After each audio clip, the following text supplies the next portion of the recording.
Welcome, travelers and lore enthusiasts. Today we delve into the rich and intricate history of the Elven civilization, a tale spanning millennia. Our story begins in the ancient times on the distant island of Takhea. Here the first elves arrived in three distinct clans: the Fire Elves led by King Erion, the Forest Elves guided by King Orion, the Sea Elves headed by the brothers Acor and Aron. These were the founders of the Elves, according to legend, not born but created. Takhea was already home to the Archonts, divine beings with unmatched technology powered by the seven sacred stones, artifacts holding fragments of the universe's primal forces. The arrival of the Elves led to an existential conflict. A brutal war erupted, lasting centuries. Both sides suffered immense losses, including the deaths of Erion, Orion and Acor. In the end, the Elves prevailed, eradicating the Archonts from the histories of the world and gaining control of the divine power of the stones. After the war, the Elves warred upon themselves for centuries before they unified under Kyrgon of the House of Acor, who had blood of all three houses, and became the first High King of the Elves. They founded Angost, the greatest civilization the world has ever known. With the seven sacred stones, they achieved unparalleled advancements in science, magic, and infrastructure. Angost welcomed beings of the fourth kind, immortal demigods with elemental powers, further enriching their knowledge. During this era, human empires like the noble Aniuks and seafaring Inuks began to rise. The Elves shared wisdom with these two, fostering growth and understanding. A significant union occurred between Princess Kyrgia of Angost, a daughter of Kyrgon, and human Prince Ongard of the Inuks, the first union between both races. They had two sons who grew up as princes in the splendor of Angost: Sigward, who was born with more elven features and spent his time among the elven artificers, and Logard, who later fought in the wars of the kingdoms of men, conquering countless empires. Logward discovered, as the centuries passed, that he was aging, although slowly, meaning he was mortal. Haunted by his mortality, Logard traveled the world seeking hidden knowledge that could help him. In a cave in the middle of a desert, he met Fynar, a being of the fourth kind, who told him he knew how to attain the power he sought. They returned to Angost and began working with King Kyrgon, Sigward, and the sages of the Elves, manipulating them to create an eighth sacred stone from the discord between the original seven. This act disrupted the universe's balance, unleashing catastrophic energies that led to the fall of Angost. In a magical cataclysm of untold proportions, the greatest civilization in history was consumed by darkness and fire. In the chaos, 4 out of the 7 stones were lost. King Kyrgon slayed Fynar atop the Tower of the Stones, destroying the 8th stone before dying himself. Survivors, including King Sik, grandson of Kyrgon, crowned new High King of the Elves, and his nephews, Gwyndor Bagan and Thargon, gathered the remnants of their people. Meanwhile, Logard, now known as Bakelroth, the Accursed, managed to escape.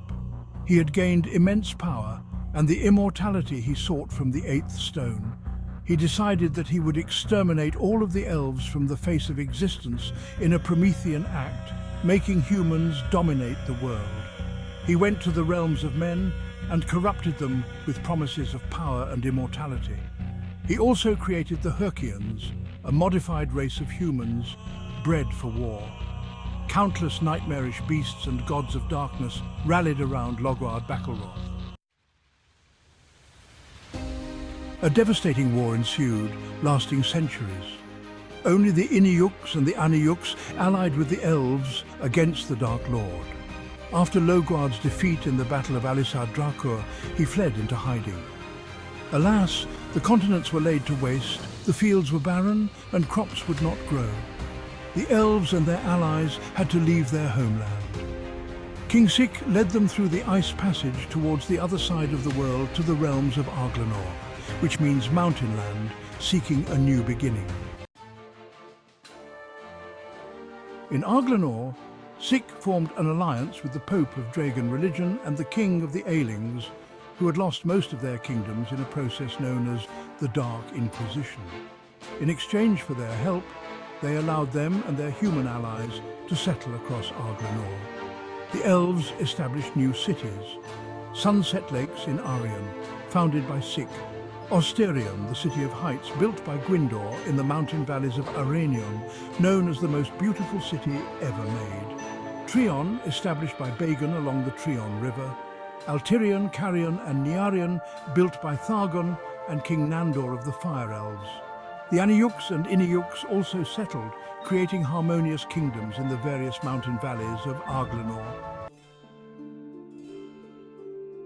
For over 400 years, peace and prosperity reigned.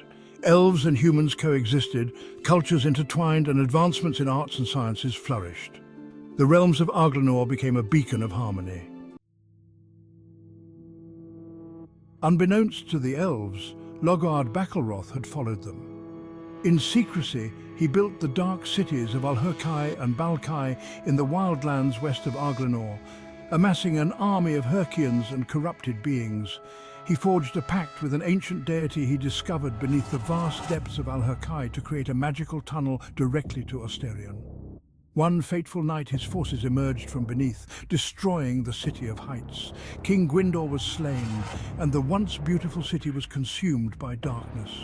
Logard poisoned the headwaters of the vast Orion River, spreading plague and famine across the land.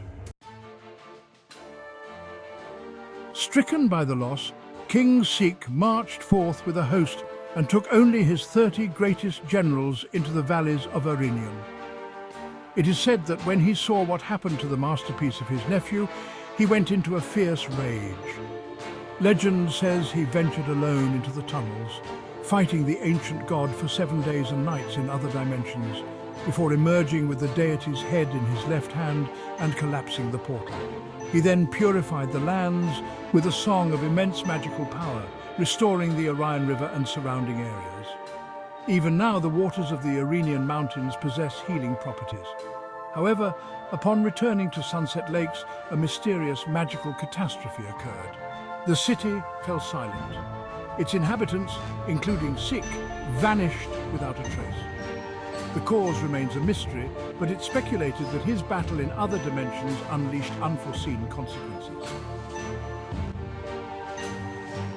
With Sik gone, leadership fell to Thargon, the new High King, and Sigward. The Elves faced relentless assaults, Trion was besieged and Bagan fell. Altirion faced attacks but held strong. The Elves launched counter-offensives against Balkai and Alhurkai. In a massive final battle, Thargon was killed. Sigward confronted Logard Bakelroth in a final duel. Brother against brother, he managed to kill the Dark Lord, but the victory was Pyrrhic. Alhurkai was destroyed, but the majority of the Elves had perished, their cities left in ruins.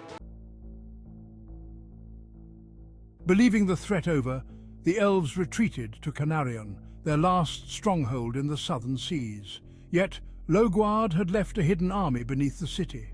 In a sudden ambush, the last elven city fell. Sigward, last High King of the House of Acor, perished in this final stand. The Elves, once a mighty civilization, faded from history. The fall of the Elves led to a power vacuum. The Aniuk kingdoms struggled with inner turmoil.